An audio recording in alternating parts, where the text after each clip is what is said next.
NDA के सहयोगी दलों के लिए मोदी बोझ बन गए? अगर एनडीए के सहयोगी दलों के लिए मोदी बोझ बन गए तो परसिमन बिल पास करने के लिए तभी तो 60,000 करोड़ रुपया खर्च करने की तैयारी में है। यह बात वरिष्ठ पत्रकार हेमंत अत्री ने अपने एक डिबेट में कहा कि तकरीबन 60,000 करोड़ रुपया खर्च कर सकते हैं डिलिमिटेशन बिल पास कराने के लिए। इतना बड़ा फंड सोचिए, इतने भारी मात्रा में अगर सांसदों को खरीद फरोश करके इतना खर्च करके डिलिमिटेशन बिल पास हो रहा है तो आप दर्शक इनकी नीयत का अंदाज लगा सकते हैं कि यह बिल क्यों इनके लिए बहुत जरूरी है। ऐसी क्या आफत आ गई कि इन्हें 60,000 करोड़ रुपया खर्च, 60,000 करोड़ शिक्षा के लिए खर्च नहीं कर देंगे ना, उससे बच्चों का भला हो जाएगा।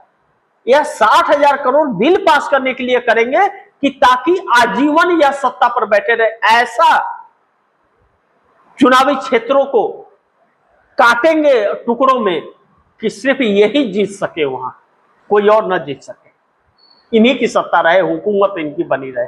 तो कितनी गंदी नीयत इनकी होगी आप समझ सकते हैं। अब ऐसे में सोचिए कि नीयत जब साफ नजर आ रही है तो यह बिल इनके लिए कितनी जरूरी है। तो नीतीश नायडू के पास 30 सांसद हैं, वह चुप क्यों है? क्या उन्हें इस बात का अंदाज नहीं कि यह देश हित में नहीं है? इनकी सोच गंदी है, नीयत इनकी गंदी है, तो इनके साथ न दे। भले समर्थन दे रहे हैं तो क्या भाई इस बिल पर आपका समर्थन हम नहीं करेंगे, यह बिल आप देश हित में नहीं है। क्या इतने साल 20 साल तक नीतीश कुमार को सीएम बना करके बिहार ने रखा, चंद्रबाबू नायडू को आंध्रा ने पोस्ट पाल के रखा, नेता बना करके मुख्यमंत्री तक कई बार बनाया।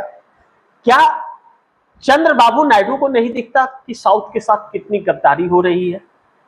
वह सरकार के साथ चंद पैसों की वजह से साथ खड़े हैं, या फिर 30 सांसद चुप है लेकिन अंदर से डरे हुए हैं? और डरे हुए हैं तो किस बात का डर है?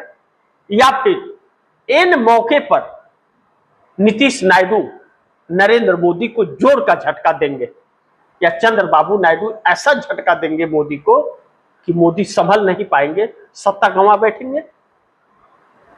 यह तो वक्त बताएगा, लेकिन इशारा यही मिल रहा है कि डरे हुए हैं। किस बात का डर है वह तो वही जाने। लेकिन मोदी जिस गुनाह को छिपाने के लिए सहयोगी दल पर अपना शिकंजा कस रहे हैं या विपक्ष को खरीद रहे हैं, उस गुनाह को छुपा नहीं पाएंगे। देश समझ गया है, कायरता को भी, नाकामियों को भी और इनकी सोच को भी जनता ने परख लिया है। तो फिर पीएमओ में जितनी भी बैठक हो रही है विपक्षी दलों जो सहयोगी दलों के द्वारा, या सुप्रिया सुले इंडिया गठबंधन से जाकर के 8 सांसदों के साथ मिलती है, प्रेस कॉन्फ्रेंस करके मिलती है, लेकिन निष्कर्ष कुछ नहीं निकल रहा है।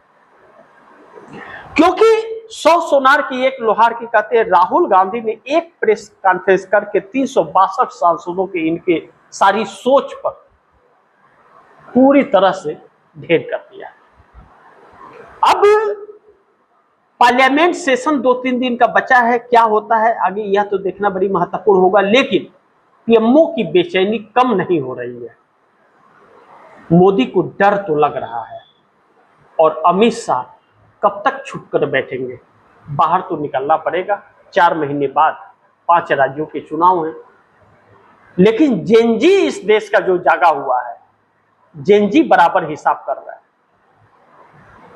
बिल से निकल करके प्रचार प्रसार कर पाएंगे, इस बात की गारंटी कोई नहीं दे सकता। बाकी देखते हैं क्या होता है। जो भी होगा खबरें आप दर्शकों तक लाते रहूंगा। आप दर्शकों की क्या राय है, क्या सुझाव है, कमेंट बॉक्स में जरूर दीजिएगा।